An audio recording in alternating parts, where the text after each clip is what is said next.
예수님 이름으로 기도하옵나이다. 아멘. 한 주간 평안하셨습니까? 주님의 은혜가 여러분에게 임하기를 바랍니다. 때로 편안하기보다는 스트레스 받을 때가 많죠. 요즘 식당에 가보니까 테이블마다 이렇게 작은 태블릿 PC가 있는데 그 음식을 주문하는데 사용하더라고요. 또 고속도 휴게소 가면은 키오스크라는 기계의 음식을 다 이렇게 주문을 합니다. 저도 기계치입니다. 기계를 잘 조작을 못해요. 그러다 보니까 밥 한 끼 먹으러 갔다가 상당한 스트레스를 받고 옵니다. 내 돈 녹여 밥 먹는데 꼭 이렇게 어렵게 해야 하는가, 이런 생각이 이렇게 막 치어 올라와요. 그것도 묻기도 참 그렇더라고요. 창피스럽기도 하고. 그래서 띄엄띄엄 억지로 이래 하는데 밥 먹기보다 더 힘들어요. 이것도 일상에서 느끼는 스트레스예요. 몇 주 전에 병원에 갔는데 주차를 잘못됐다고 주차를 서로 하라는 관리인의 부탁을 받고 비가 좀 추적추적 왔어요. 그렇게 주차를 하고 들어가는데 학원에서 나오던 아이 엄마와 초등학교 2학년 돼 보이던데 그 엄마가 아들에게 이렇게 이야기합니다. 잘 들어보십시오. 야, 할아버지 오신다. 길 비키라. 그러는 거예요. 길 비켜주라는 고마운 일이잖아요. 그런데 얼마나 신경질을 하는지 막 따져 묻고 싶은 거예요. 하도 처량해서 그 상가에 이 유리창이 있잖아요. 그래도 조금은 빛이 거울은 아니지만도 내 모습을 잠시 봤어요. 할아버지가 맞더라고요. 참 슬프더라고요. 그게 일상이 느끼는 스트레스예요. 스트레스 주고자 그 말씀을 한 게 아니고 저를 배려해서 한 말인데 그게 지금까지 내가 아직 가슴에 맺혀 있거든요. 이게 스트레스예요. 여러분 좀 어르신들을 만날 때에도 좀 젊은 용어 사용하십시오. 그럼 얼마나 좋습니까? 꼭 저를 할아버지 같이 보인다 하더라도 그 할아버지 오신다 비켜라 이렇게 할 필요가 있나요? 그 마음이 드는 거예요. 아, 용어 선택 참 잘해야 되겠다. 어떻든 우리는 이래저래 스트레스를 받고 삽니다. 스트레스가 뭐냐 보니까 외부에서 자극이 올 때에 내 안에 일어나는 그 감정의 상태, 압박감, 이것을 스트레스라 한다고 말합니다. 살아가면서 일상과 그리고 사람과의 사이에서 부딪히는 일들로 많은 스트레스를 겪게 되고 적절한 스트레스는 몸에 활력을 불어넣기도 한다고 합니다. 그 스트레스 자극에 반응하기 위하여 아, 나 이렇게 살아야 되겠다. 그래서 요즘 제가 신체를 5kg, 6kg 걷습니다. 젊어 보려고. 이건 좋은 스트레스거든요. 그런데 대부분 우리가 스트레스 받는다 할 때의 그 스트레스는 우리가 감당하기 어려울 때를 이야기합니다. 우리가 무심코 그런 얘기를 하잖아요. 야, 요즘 내 스트레스 받아 죽겠다 이렇게 말합니다. 그 압박감이 우리의 몸에 활력을 가져오는 것이 아니고 정말 우리를 죽이는 독소 조항으로 온다는 것을 의미하기도 합니다. 대부분 이런 스트레스를 우리가 대부분 안고 살아가는데 2022년 통계청 자료를 보니까 깜짝 놀랐습니다. 스트레스 인지율이 50%가 넘어섰습니다. 스트레스 인지율이라는 것이 뭐냐 보니까 2주 동안의 일상에서 받는 그 정신적인 자극 반응도를 인지율이라 하는데 그게 보통 적기는 한 30%, 많은 사람들 50%, 그리고 대부분 스트레스를 안고 살아가더라는 것입니다. 아마 저와 여러분들도 비슷할 것입니다. 이런저런 일들로 스트레스를 안고 살아갈 것입니다.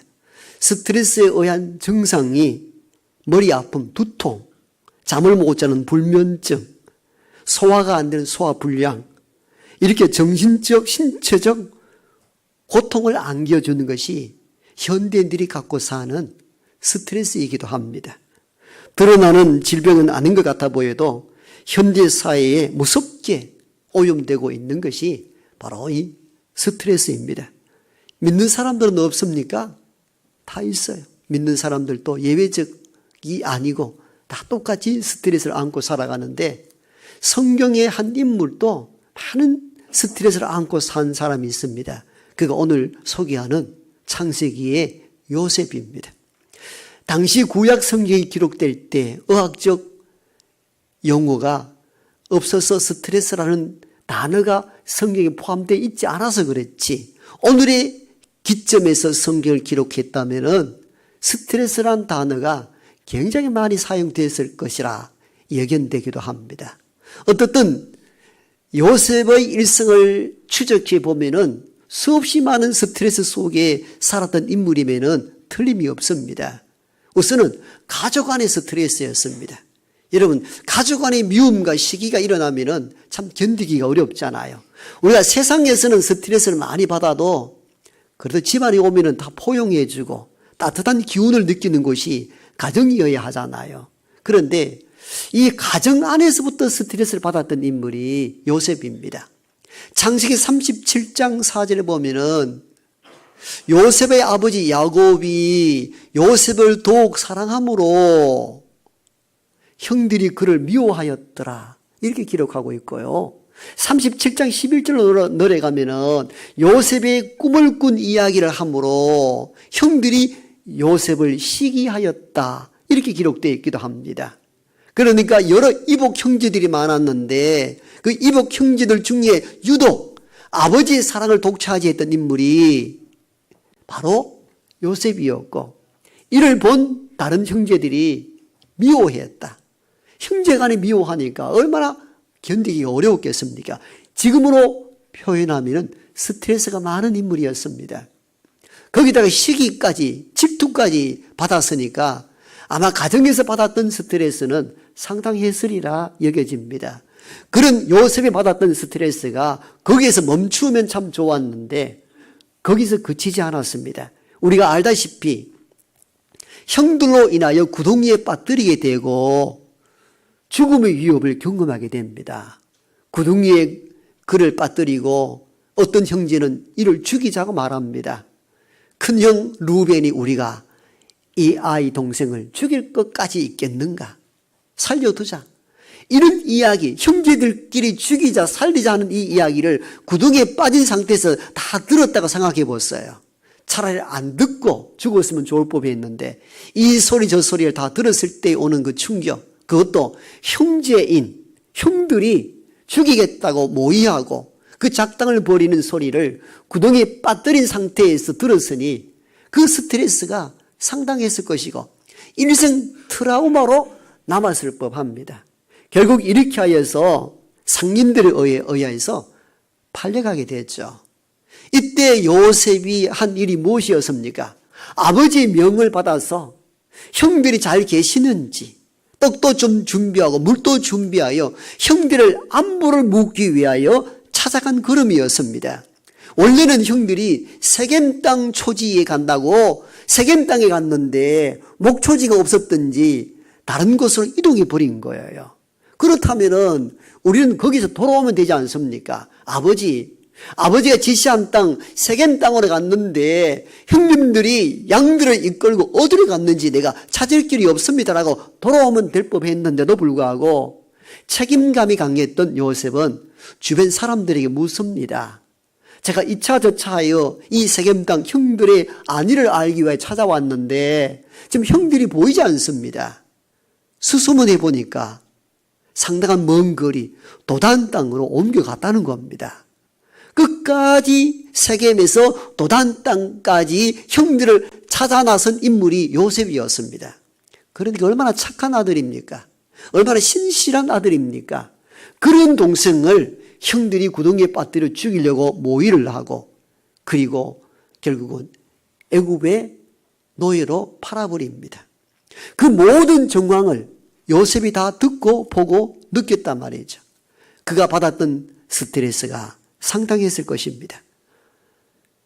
아버지의 사랑을 받았던 아들이 어느 한순간에 노예로 전락하고 만 겁니다. 신분이 급격하게 떨어진 거예요. 이때 받았던 충격, 스트레스는 일생 그의 마음을 지배했을 것입니다. 이렇게 하여 노예로 팔려가서 애굽의 왕 친위대장 보디발 집에 노예로 들어가게 됩니다. 그러나 낙심하지 아니하고 하나님 믿는 신앙으로 성실히 일을 했더니 총무일을 맡기고 그 집안 일을 다 처리하는데 용모가 빼어난 요셉을 그냥 보고 두지 않았던 인물이 있었는데 그 집 주인의 아내였습니다. 함께 동침하자 하는데 요셉이 거절하죠. 내가 주인과 하나님 앞에 죄를 범할 수 없다고. 결국은 거꾸로 그 부인으로부터 겁탈당했다라는 모함을 당하여 억울한 옥살이합니다. 여러분, 이 상상할 수 없는 스트레스잖아요.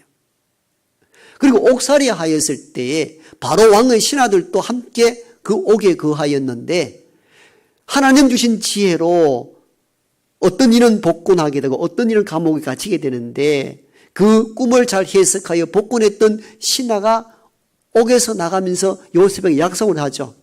내가 좋은 자리에 다시 복권 회복되었을 때 너를 기억하겠다고. 그런데 화장실 들어갈 때와 나올 때 다르다고. 옥살이 할 때는 요셉의 도움을 받았던 이 인물이 복권되어 신하로 자리에 위치에 회복되자 요셉을 찾지도 않습니다. 한 번도 돌아보질 않습니다. 이 비정한 세계를 경험했던 인물도 요셉이었습니다. 그러니까 오늘날로 해석한다면은 스트레스 가운데 살았던 인물이 요셉입니다. 가족으로부터 형제로부터 따돌림 당하고 죽음의 위협을 당하기도 하고 모함을 당하여 억울한 옥살이 하기도 하고 옥살이에서 열심을 다해 도와주었으나 도움받았던 인물은 온데간데 없고 찾아보지도 않습니다. 가족과 형제와 사람들로 받았던 모함, 배신 이런 것들은 요셉을 이렇게 서우기에 한계가 올 정도로 극한 스트레스에 압박받았던 인물이 요셉입니다. 우리 같으면 병이 들었거나 죽을 법한 상황인데 우리가 그 결과를 다 알듯이 요셉은 수없이 많은 스트레스를 극복하고 애굽의 총리 자리에 오르게 됩니다. 그러면서 우리는 하나의 질문이 나오게 되죠. 그 많은 어려움들을 어떻게 극복했을까? 물론 간단한 답이 되죠. 믿음이 있었기 때문이라 말하지만도 보다 세밀하게 오늘의 관점에서 그 수없이 많은 스트레스와 압박감을 어떻게 견뎌냈을까? 우리는 여기에 주목할 필요가 있습니다. 서울 삼성병원의 홈페이지 들어가 보니까 스트레스 관리법에 대하여 몇 가지 우리에게 지침서를 내려주는데 참고할 만합니다. 들어보시면 스트레스를 받았을 때 도움이 많이 됩니다. 그 첫 번째가 완벽하려 하지 마라. 그게 상당히 스트레스를 가져온다는 겁니다. 그리고 자기를 자책하지 말 것. 그리고 비관도 하지 말 것. 이게 첫 번째 스트레스가 올 때의 관리법입니다. 그 다음 감정에 치우치지 말고 합리적으로 생각할 것. 그 다음 긍정적 생각하는 습관을 들이기. 참 좋은 쪽으로. 어려움이 올 때, 할아버지 이야기를 들었을 때 그래도 아직 나는 젊은데 이렇게 긍정적으로 생각할 것. 남에게 인정받으려고 하지 말 것. 그것도 굉장히 스트레스를 가져온다는 거죠. 그 다음 거절할 줄 알기, 또 포기할 줄 알기. 이것도 스트레스 관리에 도움이 된다고 합니다. 그 다음 규칙적이고 적당한 식사, 카페인을 줄이거나 끊기도 도움이 된다고 합니다. 그 다음 주 3회 30분 이상 규칙적 운동, 그 다음에 규칙적이고 충분한 수면, 잠자는 것도 도움이 된다고 합니다. 그 다음 복식호흡, 심호흡, 근육이완법 이런 것들도 스트레스 이완에 굉장히 도움이 된다고 합니다. 이상한 데 치우치지 말고 의사들의 처방을 따르는 것도 지혜로운 방식입니다. 그런데 우리가 이런 일들, 루틴을 가지고 운동도 꾸준히 하고 심호흡하고 근육이완법도 하고 이게 하는데도 불구하고 근본적 스트레스를 극복하지 못할 때가 있습니다. 근원적으로. 좀 도움은 되긴 되는데 완전히 탈피하지는 못할 때가 많죠. 이런 경우에 우리는 현대인에 나타나는 스트레스를 어떻게 극복할까를 성경적으로 접근할 필요가 있습니다. 그 좋은 예가 오늘 바로 요셉은 이 많은 스트레스를 어떻게 극복했는가 하는 부분들입니다. 그 가운데 가장 먼저 우리가 주목해야 될 점은 요셉의 그 많은 어려움, 환난, 이걸 뭉뚱그려 스트레스를 봤을 때 그 스트레스를 어떻게 극복했는가 하면은 하나님이 요셉과 함께 하셨기 때문입니다. 오늘 본문 우리가 읽었던 창세기 39장은 이제 요셉의 형들로 인하여 노예로 팔려가서 애굽의 친위 대장 보디발 집에 있었던 이야기에 대한 내용입니다. 그 부분만 오늘 읽었습니다. 그 상황을 이해하고 이 본문을 이해하면은 요셉은 그 많은 스트레스를 어떻게 극복했는지에 대한 답을 찾을 수 있습니다. 오늘 2절과 3절에 보면 그 답이 성경에 기록되어 있습니다. 오늘 성경의 기자는 요셉의 이야기를 이렇게 그려냅니다. 하나님이 요셉과 함께 하심으로 요셉이 형통하니라. 아멘입니까? 요셉이 애굽으로 팔려가 노예 생활을 하고 있는데 그때 거기에 하나님이 요셉과 함께 하셨다라고 언급합니다. 이것보다 더 중요한 것이 3절에 기록되어 있습니다. 그 주인이 요셉이 하나님과 함께함을 보았다라고 고백하기도 합니다. 제3자적 입장에서 그렇게 본 거예요. 요셉과 함께한 하나님을 보았다라는 이 의미는 눈으로 시각적으로 뭘 보았다는 의미가 아니라 요셉이 되어져가는 일을 보니까 저 소년에게는 누군가 함께 한다는 것을 느꼈다는 거죠. 아무도 없는데 종으로 팔려와서 노예 생활을 하는데 얼굴은 밝고 하는 일마다 형통하는 것을 바라보면서 주인이 거꾸로 저 아이를 보니 저 아이가 믿는 그 신이 함께 하는 것 같아. 그걸 내가 보았다라고 고백한다는 거예요. 놀라운 고백이거든요. 이로 우리가 추측해 보면은 요셉이 그 어려운 환난, 고난, 스트레스를 어떻게 극복했는지에 대한 답을 찾을 수 있습니다. 요셉은 결코 혼자 그 어려움을 극복한 것이 아니고 하나님께서 함께 하셨기 때문에 그 어려움, 고난, 환난, 스트레스를 극복한 줄로 믿습니다. 그게 정답입니다. 우리는 적당한 운동, 이완법, 완벽하지 아니하기 이런 의사의 처방도 참 중요한 대목들이지만도 믿음의 사람은 믿음의 방식으로 이 어려움, 환난, 스트레스를 어떻게 극복했는지에 대한 답을 찾아야 합니다. 그게 참 믿음의 사람인 것입니다. 우리가 어떤 사람을 볼 때에 저 사람은 가족 배경도 좋지 않고 학력도 그렇고 몸도 그런데 이상하게 일이 잘 풀려갈 때에 우리는 그렇게 마음으로 생각해요. 저 사람이 누군가 함께 하는가? 꼭 신들린 것 같아. 그런 표현을 쓸 때가 있잖아요. 그럴 때가 있어요. 제 3자 입장에 봐도 누군가 도우는 것 같아. 또 꼭 하나님 아니어도 이런 고백을 하죠. 너는 하나님 도움, 하늘이 도운 것 같아. 이렇게 하기도 하잖아요. 이게 사실은 이 보디발 장군이 요셉을 본 고백이었어요. 함께 하는 것 같으라는 거예요. 내가 요셉을 보니까 하나님과 함께함을 내가 보았더라 이렇게 고백하고 있는 거예요. 추측이 아니었어요. 확신이었어요. 누가? 보디발 장군이 요셉을 보니까 요셉이 되어져가는 일들을 바라보니까 그는 결코 혼자가 아니고 그가 믿는 하나님이 그와 함께 하더라는 것입니다. 바로 이러한 하나님의 함께함으로 요셉이 그 어려운 환난, 고통, 스트레스를 극복한 것으로 보여집니다. 우리가 인생을 살아갈 때, 즉 많은 환난과 스트레스가 임할 때에도 누가 나와 함께 해도 힘이 될 때가 많잖아요. 1527년에 마르틴 루터가 종교개혁을 일으켰습니다. 그때는 중세시대 때는요, 이 가톨릭 교회가 굉장했습니다. 교황이 나라의 황제도 임명할 정도로 권위가 있었습니다. 교황의 한마디에 의해서 죽이기도 하고 살릴 수도 있었습니다. 그게 종교 재판이었습니다.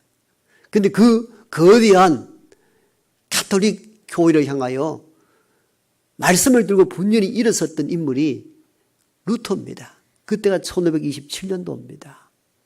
우리는 그의 기계, 그의 신앙의 뜨거운 열정, 우리 그를 찬양하지만도 실제 루터는 두 가지를 가지고 인생을 싸웠던 인물입니다. 하나는 부패한 종교를 위해서 싸웠고 또 하나는 극심한 우울증.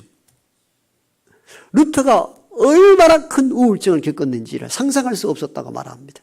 일생이 이 스트레스로 인한 우울증을 극복하기 위하여 인생의 전부를 쓸 정도로 스트레스와 고난 가운데 살았던 인물이 루터였다고 합니다.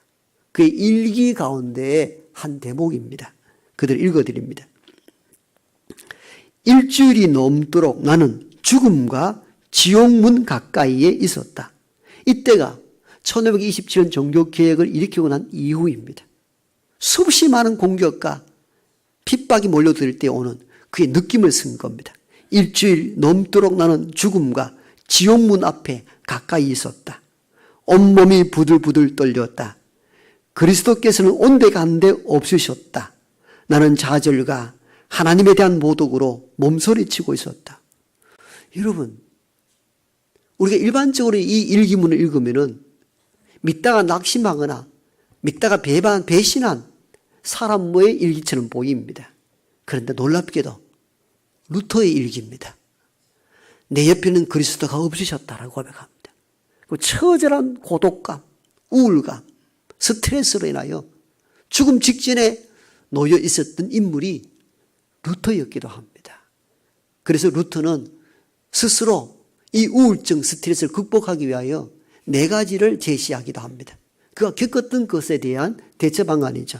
그 첫 번째가 혼자 있지 말라. 다른 사람의 도움을 구하라. 우울증과 스트레스 있을 때 그렇게 하라는 것입니다. 두 번째, 하나님을 찬양하고 감사하라. 세 번째가 하나님의 말씀의 능력을 깊이 의지하라. 네 번째가 성령의 임재를 확신하고 휴식을 취하라. 이게 우울증과 스트레스 극복하는 도움이 된다는 겁니다. 그 첫 번째가 뭡니까? 혼자 있지 마라. 우울증 환자의 대부분은 자꾸 고립된 방으로 불도 켜지 않고 깊은 방송으로 스며들어가는 경향이 있죠. 이걸 가장 깊이 경험한 인물이 루터였습니다. 그래서 누군가의 도움을 받아라. 누군가 함께 하라. 그게 우울증을 해소하는데 도움이 되었다라고 루터는 고백을 합니다. 그렇죠? 누군가 나의 말을 들어줄 수 있는 사람, 나를 위로하고 챙겨줄 수 있는 누군가 한 사람이 있다 해도 스트레스와 우울증을 극복할 수 있습니다. 그런데 요셉을 보십시오. 부모 떠났습니다. 형제들이 자기를 죽이려고 구덩이 던지고 노예로 팔았습니다. 그 애굽 나라로 갔습니다. 종이 되었습니다. 부모가 있습니까? 형제가 있습니까? 친구가 있습니까? 아무도 없었어요. 함께 이 스트레스와 압박감, 이 우울증을 극복할 대상이 한 사람도 없었습니다. 그런데 어떻게 그 어려운 스트레스와 우울증을 극복했을까요? 오늘 성경은 하나님이 요셉과 함께 하셨더라. 여러분, 믿을 만한 사람, 의지할 대상 한 사람 있어도 우리가 상당한 위로를 받는데 천지를 창조하시는 하나님이 저와 여러분과 함께 했다고 생각해 보세요.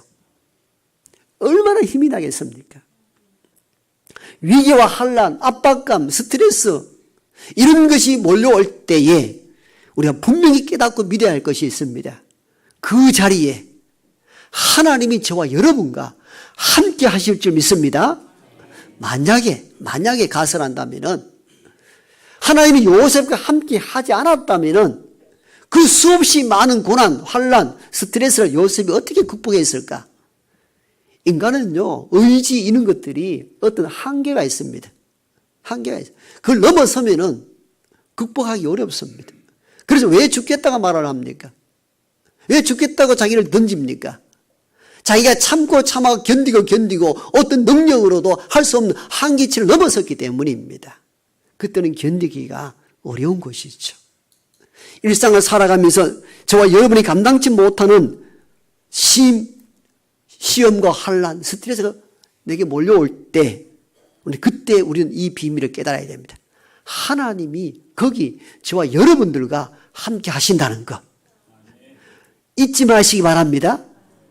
하나님은 헛상의 하나님, 추상의 하나님을 믿는 것이 아닙니다. 참 믿음은 보이지 아니하지만도 세상 모든 것을 움직이시고 조절하시는 하나님이 구체적으로 여기 나와 함께 한다는 것, 믿는 것, 이게 참 믿음인 것입니다.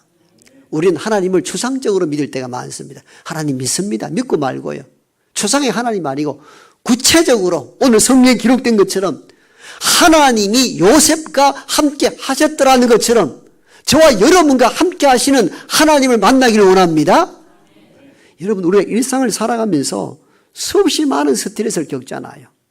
그 스트레스 인지율이 50%를 넘어선다고 하잖아요. 우리가 멀쩡한 모습으로 여기 앉아 있어서 아무렇지 않아 보이지만도 실상 각처로 돌아가면은 각자 안고 있는 스트레스가 여러분 삶을 지배하고 있단 말이죠. 그러면 우리는 견디기 어렵고 힘들다, 지친다, 포기하고 싶다. 이런 유혹들이 얼마나 우리 삶을 지배하는지 몰라요. 그때 요셉과 함께 하셨던 하나님이 지금 여기에 이 골방에 이 한적한 외진 곳에 나와 함께 한다고 믿는 여러분 되기를 원합니다. 이 신앙으로 일어서야 되는 거죠. 요셉이 그냥 자기 의지 능력으로 일어선 건 아니라니까요. 요셉의 일대를 쭉 읽어보면은 요셉이 어디로 가든지 하나님이 함께 하셨고 하나님께서 형통케 하셨더라. 여러분, 이걸 빼버리면은 요셉은 그냥 위대한 인물이 되어버려요. 하나님 함께함을 빼버리면은 그는 인간적으로 보면 굉장히 위대한 인물이 되는 거죠. 그런데 요셉이 위대한 것이 아니라 하나님이 위대한 분이십니다. 하나님이 왜? 그와 함께 하시기 때문입니다. 살아가면서 가정적 일이든 직장 일이든 세상 일에서 지치고 스트레스로 인하여 넘어질 때마다 거기 나와 함께 하시는 하나님을 만나 승리하는 삶을 살아가는 우리 모두가 되기를 축복합니다.